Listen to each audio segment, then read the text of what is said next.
Series की शुरुआत में हम एक ओल्ड लेडी को देखते हैं जो अपने ग्रैंड डॉटर को एक लेटर लिख रही थी। वो उस लेटर में लिखती हैं कि मेरी ग्रैंड डॉटर, जब तुम इस लेटर को पढ़ोगी तब तक तुम एक बहादुर, समझदार और खूबसूरत महिला बन चुकी होगी। तुम बहादुरी से कई समस्याओं का सामना करोगी। तब तुम अपने आप को अकेला मत समझना। तुम हमेशा अपनी दिल की सुनना और अपना लक्ष्य को पाने की कोशिश करना। जिसके बाद सीरीज की अगली सीन में हम देखते हैं कि फ्रैंक अपने दोनों बेटों कार्ल और डेविड के साथ प्लेन से किसी आइलैंड को देखने जाते हैं। पर डेविड उनके साथ नहीं जाना चाहता था, पर दुखी मन से प्लेन में बैठ जाता है। फिर मिस्टर फ्रैंक प्लेन को हवा में उड़ाकर कार्ल को उसका पायलट बना देते हैं और खुद आराम करने लगते हैं। फिर थोड़ी देर बाद मौसम अचानक से खराब हो जाता है। काले घने बादल गिर जाते हैं, जोर से बारिश होने लगती है और बिजली भी चमकने लगती है। अब देखते ही देखते तेज तूफान आ जाती है, जिससे इनका प्लेन क्रैश होकर नीचे समुद्र में गिर जाता है। तब कार्ल किसी तरह से डेविड को प्लेन से निकालकर ऊपर लाता है और फिर अपने पिता को लेने नीचे जाता है, और उनका सीट बेल्ट ना खुलने के कारण वो प्लेन के साथ नीचे डूब जाते हैं। वहीं दोनों किसी तरह से उस तूफान का सामना करते हुए किसी आइलैंड पर पहुंच जाते हैं। वो दोनों अब उस आइलैंड पर मदद के लिए घंटों घूमते हैं, पर उन्हें वहाँ ना तो कोई इंसान मिलता है और ना ही कोई जानवर। फिर वो कुछ और आगे जाते हैं, तब उन्हें एक गुफा दिखाई देती है जो किसी जानवर के मुंह जैसा बना था, और तभी अचानक से वहाँ एक विस्फोट हो जाता है जिससे वो डर जाते हैं। फिर गुफा के अंदर से एक इंसान आता है। वो इन दोनों को देखकर सवाल करता है कि क्या तुम दोनों यहाँ नए हो, और वहीं अपना नाम साइरस बताता है।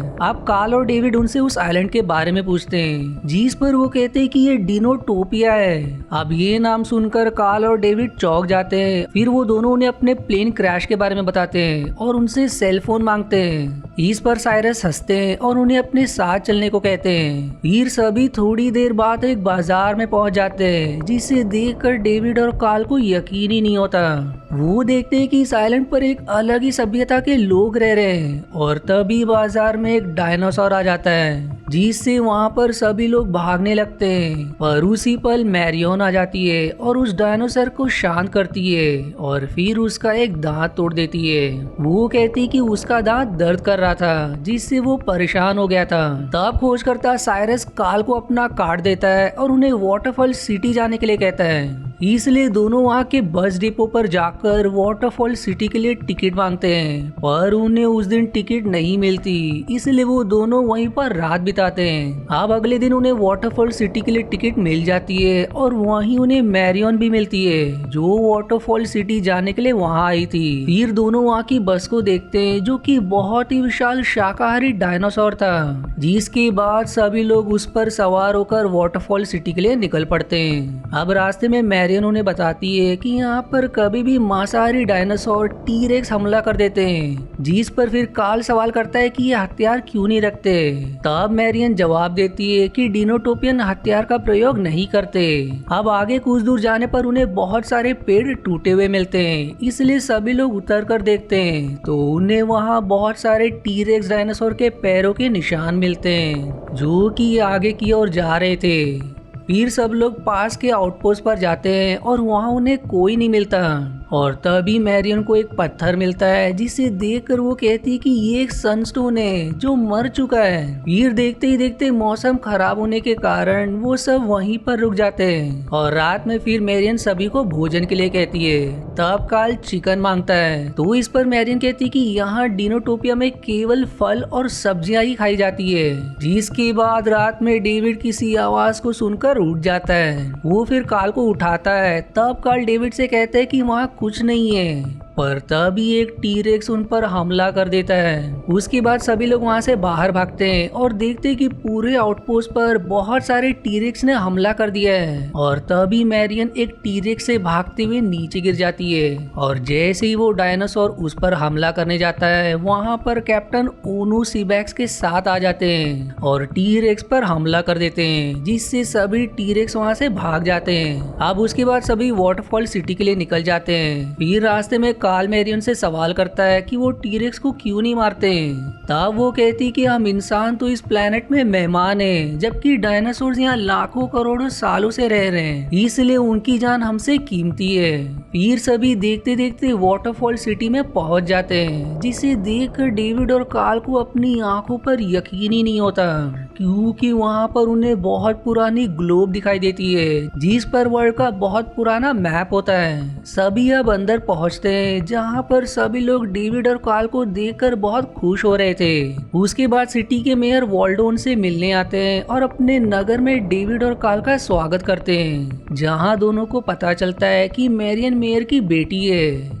उसके बाद सभी लोग वहां के महल में मेयर की सभा में जाते हैं, जहां दोनों देखते कि उस सभा में इंसान और डायनासोर सभी लोग शामिल हुए हैं। तब मेयर इन दोनों को सिग्नेचर करने के लिए कहता है, क्योंकि वहां पर सभी लोगों के सिग्नेचर थे जो कभी ना कभी इस आइलैंड पर आए थे।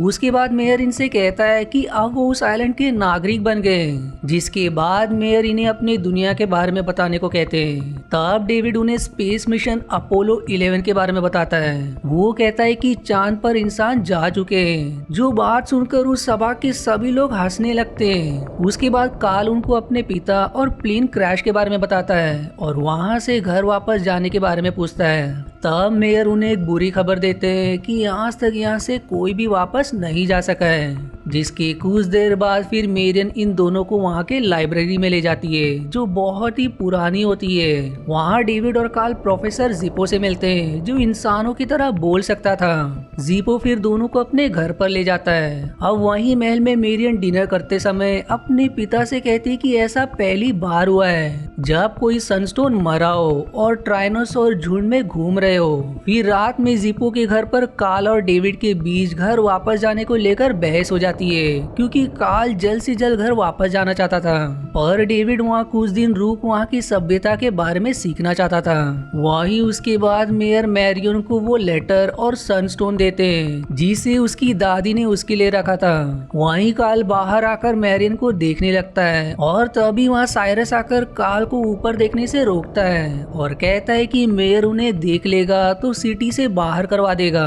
और उसे फिर कभी अपने दुकान पर आने के लिए कहता है। अब अगले दिन दोनों देखते हैं कि जिप्पो कुछ बच्चों को पढ़ा रहा था और इन्हें भी स्कूल में शामिल होने को कहता है। तब क्लास में मैरियन आती है और सभी लोगों को कुछ कोड्स याद करवाती है, जिसके बाद वो उन्हें लेकर फाउंटेन स्क्वायर के पास जाती है और उस पर लिखे हुए कोड्स को बताती है। वो कहती है कि 11वां कोड अधूरा है, जिसे आज तक कोई पूरा नहीं कर सका है। वहीं काल अब लाइब्रेरी में जिप्पो को टेबल टेनिस खेलने सिखाता है, पर जिप्पो ठीक से नहीं खेल पाता।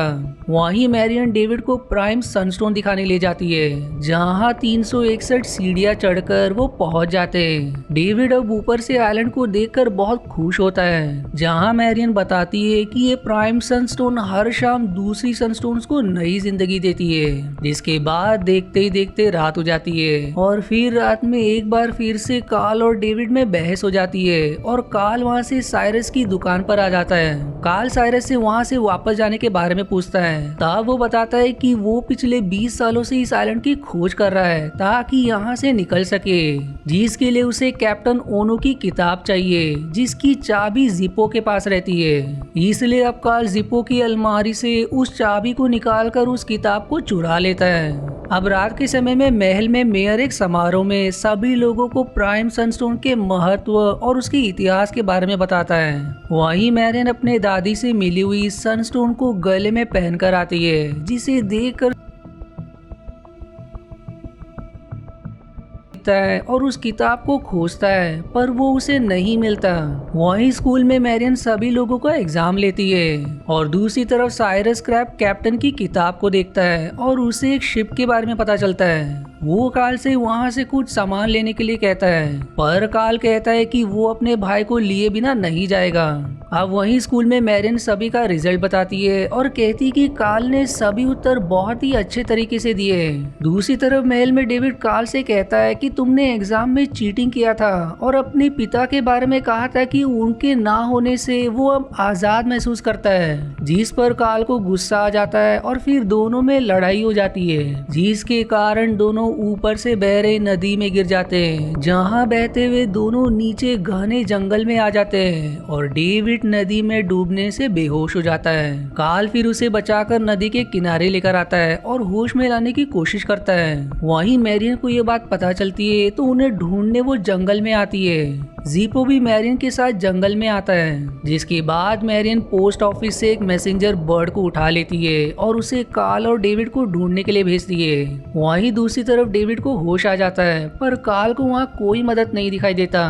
तब वो डेविड के साथ पुरानी क्रिसमस की बातें करने लगता है, पर बातें करते करते डेविड फिर से बेहोश हो जाता है। तभी वहाँ मैसेंजर बर्ड आ जाती है और कार्ल से उसका नाम पूछकर फिर से उड़ जाती है। फिर थोड़ी देर बाद वहाँ पर मैरियन और जीपो भी आ जाते हैं। मैरियन अब डेविड को चेक करती है और कहती है कि उसे बहुत अधिक ठंड लग गई है और किसी तरह से उसे होश में लाती है। जीपो भी अब मैसेंजर बर्ड को महल भेजता है और कहता है कि मदद लेकर जल्द से जल्द वहाँ आए।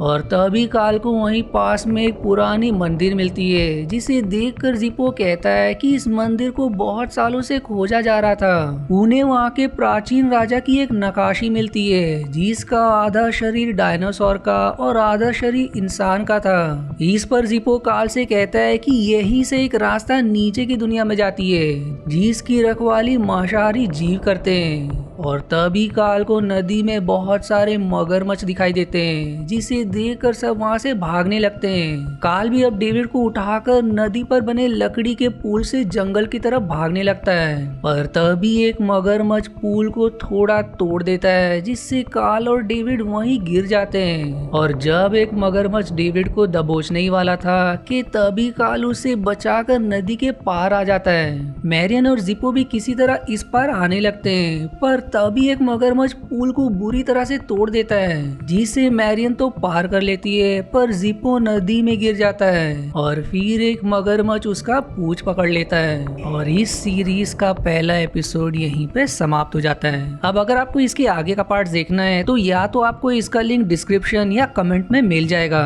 और अगर नहीं तो इसका पार्ट मैं जल्दी पोस्ट करूंगा। इसलिए मेरे चैनल को सब्सक्राइब जरूर करिएगा, ताकि आप आगे के पार्ट्स मिस ना कर पाओ। और तब तक के लिए धन्यवाद दोस्तों।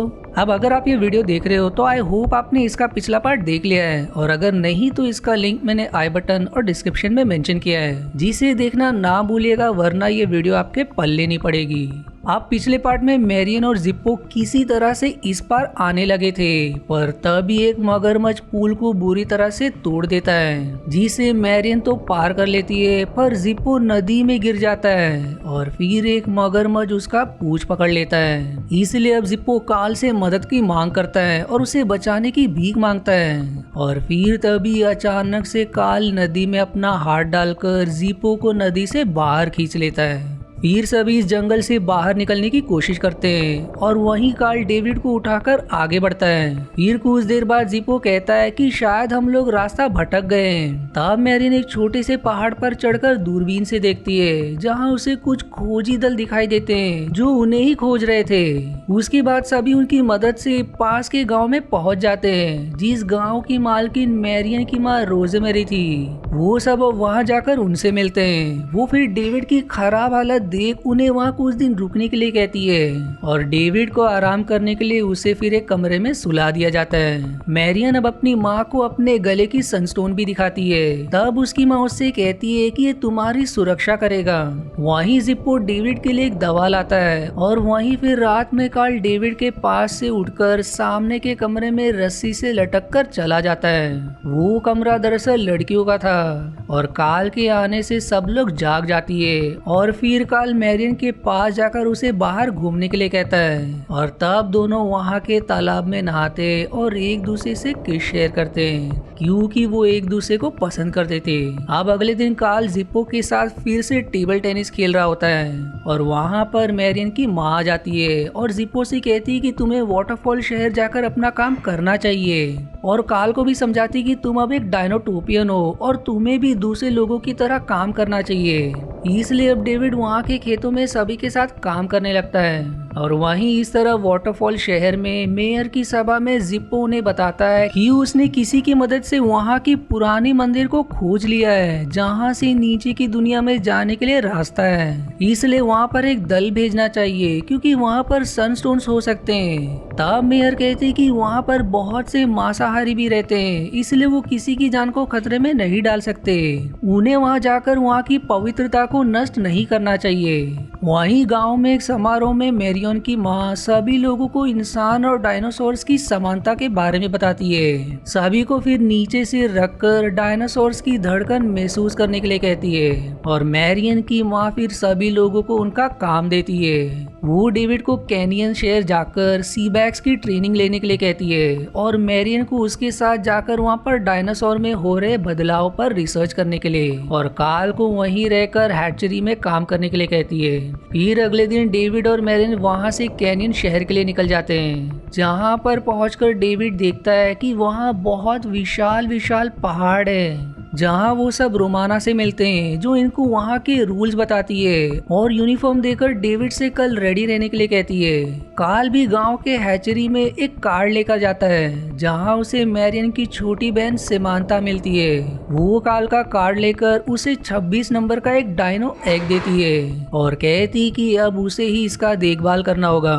यहाँ कैप्टन ओनू अपने सभी स्टूडेंट्स को वहाँ के नियम बताते हैं। वो उन्हें ये भी सिखाते हैं कि ऊपर का इलाका सीबैक्स का है और नीचे का इलाका ट्रेनोडॉन का। एक अच्छा सीबैक्स बनने के लिए अपने डर को हराना पड़ेगा, इसलिए वो उन्हें सीबैक्स के साथ उड़ने के लिए बताती है। फिर सभी को नीचे एक सीबैक्स मशीन दिखाते हैं और डेविड को उस पर बैठने के लिए कहते हैं और डेविड के बैठते ही मशीन को चालू कर देते हैं, पर थोड़ी ही देर बाद डेविड नीचे गिर जाता है। उसे फिर भी हर बार उस पर बिठाया जाता है पर वो हर बार नीचे गिर जाता है क्योंकि वो उस पर संतुलन ठीक से नहीं बना पा रहा था। वहीं अब मैरियन एक जगह पर दूरबीन से देखती है कि कुछ ट्रेनोडन एक अलग रंग के ट्रेनोडर को मारकर उसके इलाके से भाग रहे थे और वहीं रात में कैनियन शहर का सनस्टोन ठीक से काम नहीं करता है। मैरियन फिर डेविड को बताती है कि ये सनस्टोन्स मर रहे हैं। यहाँ वाटरफॉल शहर में मेयर अपनी सभा में सभी को झूठी दिलासा देते हैं कि सब कुछ ठीक हो जाएगा,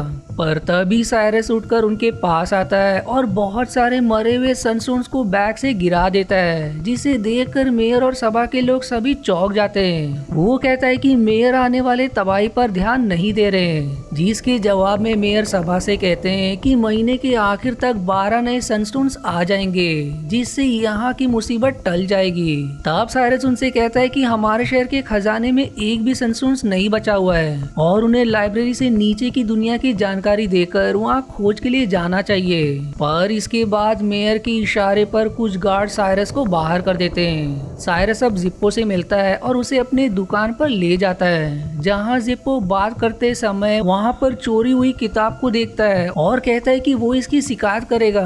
तब साइरस पीछे से जिप्पो के सिर पर मारकर उसे बेहोश कर देता है, फिर उसे एक बहुत बड़े बैग में बंद करके एक नाले में गिरा देता है। यहाँ कैनियन शहर में सभी की ट्रेनिंग को कई दिन हो चुके थे और अब कैप्टन सभी को अपने साथ पहाड़ी से नीचे की तरफ ले जाते हैं, जो रास्ता बहुत ही खतरनाक होता है, जहाँ डेविड भी डर डर के नीचे उतरता है और रोमाना उसका हिम्मत बढ़ाती है। फिर कैप्टन उन्हें ऐसी जगह पर लाते हैं जहाँ पर पहाड़ी 2 टुकड़े में बटा होता है। वो दूसरी तरफ जाकर सभी को वहाँ अपना नाम लिखने के लिए कहते हैं, पर डेविड उस पार डर के कारण नहीं कूद पाता।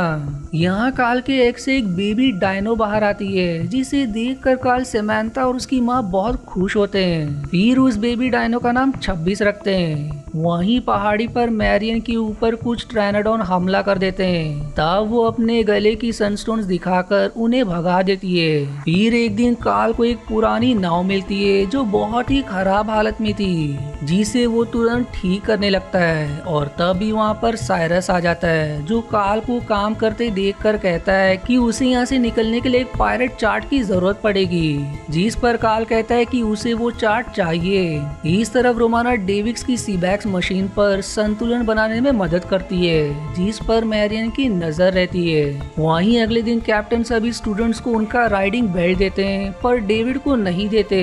तब डेविड सवाल करता है कि उसे बेल्ट पाने के लिए क्या करना पड़ेगा।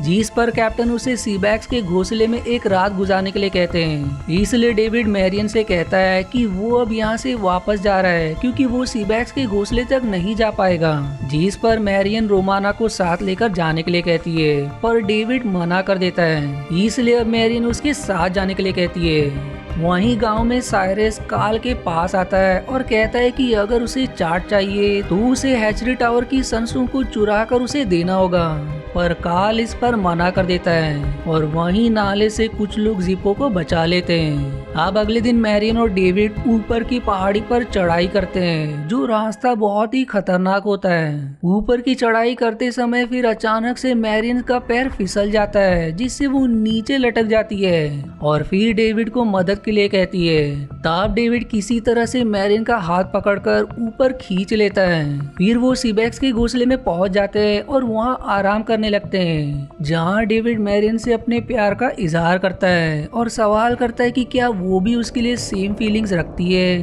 तब मैरियन उससे कहती कि पता नहीं, पर उसे रोमाना के साथ देखकर कुछ कुछ हुआ था। जिसके बाद वहाँ एक सीबैक्स डायनो आ जाता है, इसलिए मैरियन डेविड को उसका नाम रखने के लिए कहती है, जिसे डेविड फ्री फॉल नाम देता है। वहीं सिंस काल अपने घर जाना चाहता था, इसलिए टावर पर चढ़कर सनस्टोन को चुरा लेता है और साइरस को देने के लिए एक स्थान पर जाता है। साइरस पर बड़े ही चालाकी से काल की नाव में चाकू से होल कर देता है और फिर काल साइरस को एक बैग में सनस्टोन देकर उस चार्ट को ले लेता है। वो अब अपनी नाव को पानी में ले जाकर उस पर बैठ जाता है और वहाँ से जाने लगता है। साइरस भी फिर बैग से उस सनस्टोन को निकालता है तो देखता है कि काल ने उसे एक नकली स्टोन दे दिया है, जिससे वो काल पर गुस्सा करता है। वहीं काल नाव से सनस्टोन को टावर के ऊपर फेंक देता है। उधर 26 काल को खोजने लगता है और खोजते खोजते समुद्र के पास एक पहाड़ी पर आ जाता है और आवाज निकालने लगता है, जहां काल उसे वापस घर जाने के लिए कहता है, लेकिन 26 उसके पास आने के लिए पानी में कूद जाता है और अब काल के नाव में भी पानी भरने लगता है। इसलिए वो तुरंत पानी में कूदकर 26 को बचाने के लिए आता है और 26 को बचाकर किनारे ले आता है। यहाँ कैनियन शहर में कैप्टन सभी स्टूडेंट से सीबैक्स को बुलाकर उसके साथ उड़ने के लिए कहता है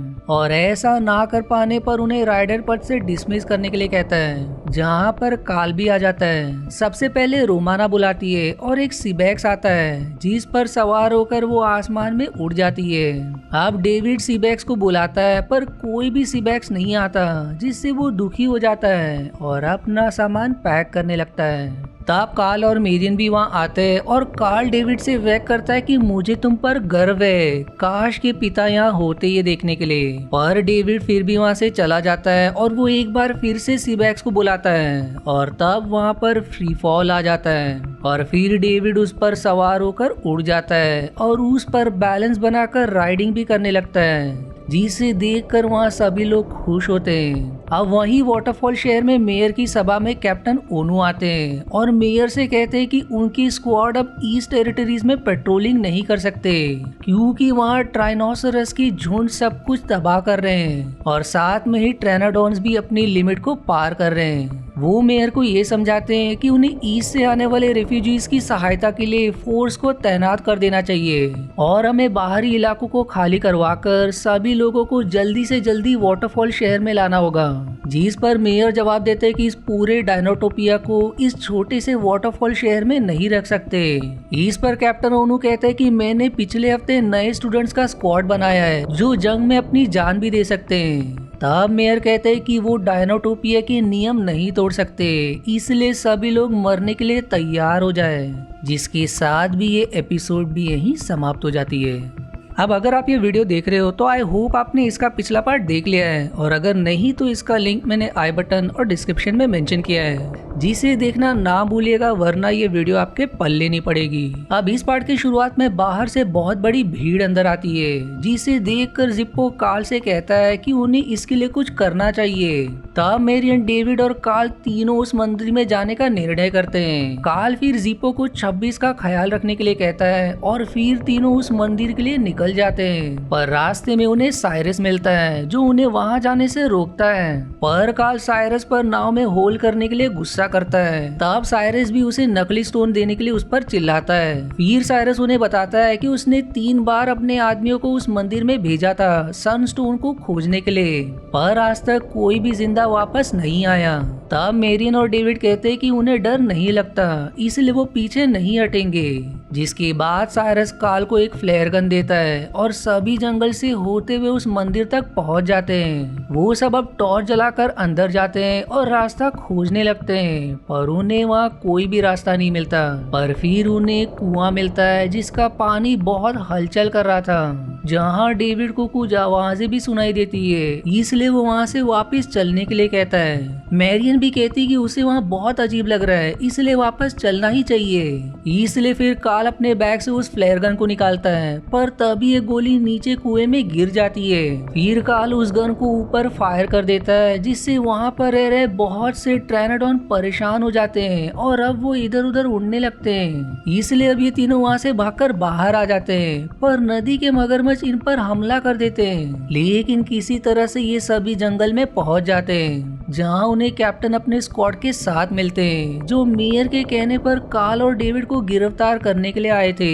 वो फिर उन्हें वाटरफॉल शहर ले जाते हैं, जहां मेयर इनको सजा सुनाते हैं। तब वहां जिप्पो आकर कहता है कि कार्ल ने उसकी जान बचाई थी और फिर सभी को अपना पूंछ दिखाता है। कैप्टन ओनो भी डेविड की तारीफ करते हैं और कहते हैं कि उन्हें उसका टीचर होने पर गर्व है। इसलिए मेयर उन दोनों को वहाँ पर रखकर तब तक पकड़ने की सजा सुनाते हैं जब तक वो नियमों का पालन करना ना सीख ले। इसके बाद साइरस जिप्पो के घर आता है और कहता है कि वो कार्ल और डेविड की मदद करने आया है, इसलिए फिर जिप्पो उसे अंदर आने देता है। साइरस फिर उन्हें एक दस्तावेज के बारे में बताता है जो डायनोटोपिया के पहले खोजकर्ता जनरल आर्थर डेनिसन की थी। वो कहता है कि उस दस्तावेज की सहायता से नीचे की दुनिया में जाने का मैप भी मिल जाएगा। जिसके बाद साइरस कुछ पाउडर को पानी में मिलाकर गार्ड को पिलाने के लिए मैरियन को दे देता है, जिसे पीने से दोनों गार्ड बेहोश हो जाते हैं और मैरियन सभी मिलकर लाइब्रेरी में आ जाते हैं और उस दस्तावेज को खोजने लगते हैं, पर उन्हें वो दस्तावेज नहीं मिलता। पर तभी डेविड एक अलमारी में रखे हुए कप को हटाता है, जिसके पीछे एक खुफिया दरवाजा खुल जाता है, जहाँ उसे वो किताब मिल जाती है। पर तभी कार्ल को बाहर से गार्ड जाते हुए दिखाई देते हैं, जिसके बाद सभी लाइब्रेरी के पीछे से नीचे उतरकर भागने लगते हैं। पर अब उन्हें हर जगह गार्ड मिलते हैं। सभी अब भागते भागते एक नाले के पास आ जाते हैं, जहाँ से वो एक नाव में बैठकर आगे चले जाते हैं। वो नाले से होते हुए एक सुरंग में पहुंच जाते हैं जो नीचे की ओर गई थी। उनकी नाव अब इतनी तेजी से नीचे जाती है कि सभी लोग चिल्लाने लगते हैं। फिर सभी लोग देखते ही देखते नदी के पास आ जाते हैं और नदी से होते हुए एक पुरानी टूटी हुई बड़ी सी जहाज के पास पहुंच जाते हैं, जहां सब लोग उतर के उसके अंदर चले जाते हैं। अंदर अब वो सब एक मगरमच्छ की लाश को एक शीशे में बंद देखते हैं और उन्हें वहां पर साइरस भी मिलता है, जो सभी को एक बेसमेंट में ले जाता है, जहां पर एक बहुत पुरानी सबमरीन पड़ी होती है। वो अब कार्ल और डेविड को उसे ठीक करने के लिए कहता है, इसलिए अब वो दोनों देखते ही देखते उस सबमरीन को ठीक कर देते हैं। पर कार्ल साइरस से कहता है कि इसका इंजन शुरू नहीं हो रहा, इसे पावर कहाँ से मिलेगा। तब साइरस मेरियन से उसकी सनस्टोन को मांगता है और मेरियन उसे अपना सनस्टोन दे भी देती है, जिसको लगाने से सबमरीन अपने आप चालू हो जाती है। तब साइरस उनसे कहता है कि इस सबमरीन में 3 लोग ही जा सकते हैं, इसलिए केवल डेविड और कार्ल ही उसके साथ जा पाएंगे। इसलिए अब ये तीनों सबमरीन में बैठकर नीचे पानी में चले जाते हैं। अब कुछ दूर गोता लगाने के बाद सबमरीन में पानी आने लगता है, जिसे कार्ल और डेविड किसी तरह से ठीक करते हैं। और अब पानी के एकदम नीचे जाने पर कार्ल और डेविड को उनकी प्लेन मिलती है, जो पूरी तरह से डूब गई थी, पर उन्हें उनके पिता की लाश नहीं मिलती। फिर सभी एक गुफा की तरफ पहुंच जाते हैं, जिसके बाहर एक बहुत ही विशाल जीव तैर रहा था। सभी अब मशीन से उतरकर मशाल जलाते हुए गुफा में आगे बढ़ जाते हैं, जहां उन्हें एक मंदिर मिलता है जिसके अंदर जाने पर उन्हें एक फाउंटेन स्क्वायर मिलता है जो वाटरफॉल शहर के फाउंटेन स्क्वायर का टूटा हुआ हिस्सा था और जिस पर 11वीं कोर्स की बची हुई लाइन लिखी होती है जिसका मतलब था फाइंड द लाइट। और वहीं उन्हें दीवार पर एक पुरानी पेंटिंग भी मिलती है जिस पर डायनासोर और इंसान के इतिहास के बारे में दिखाया गया था। फिर सभी वहां से आगे बढ़ते हैं, तब साइरस को एक रोशनी दिखाई देती है जहां पर जाने के बाद वो सब देखते हैं कि वहां पर बहुत सारे सनस्टोन हैं, जिसे देखकर डेविड कहता है कि ये तो किसी प्लेनेट जैसा लग रहा है। इसलिए अब सभी लोग बैग में बहुत सारे सनस्टोन को भरते हैं। वहीं डेविड एक बड़े से सनस्टोन को साइरस से छिपाकर अपने छोटे बैग में रख लेता है और फिर सभी धीरे धीरे नीचे आ जाते हैं। वहीं अब वाटरफॉल शहर में प्राइम सनस्टोन भी बंद हो जाता है और तभी रोमाना मेयर से कहती है कि लाखों की तादाद में ट्रायनोडॉन्स वाटरफॉल शहर की तरफ आ रहे हैं और उसके कई साथी इसमें मारे भी गए।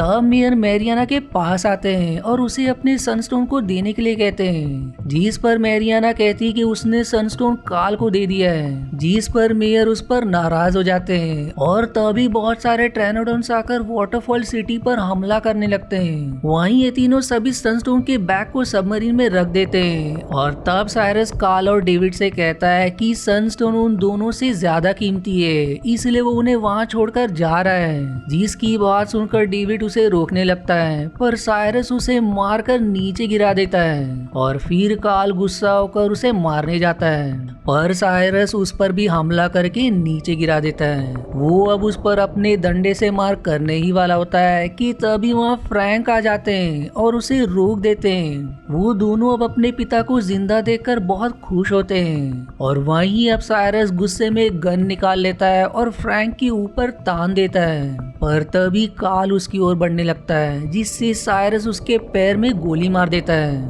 और फिर वहां से सबमरीन में बैठकर नीचे चला जाता है। तब काल डेविड को मैरियन का सनस्टोन दिखाता है और कहता है कि साइरस ज्यादा दूर नहीं जा पाएगा।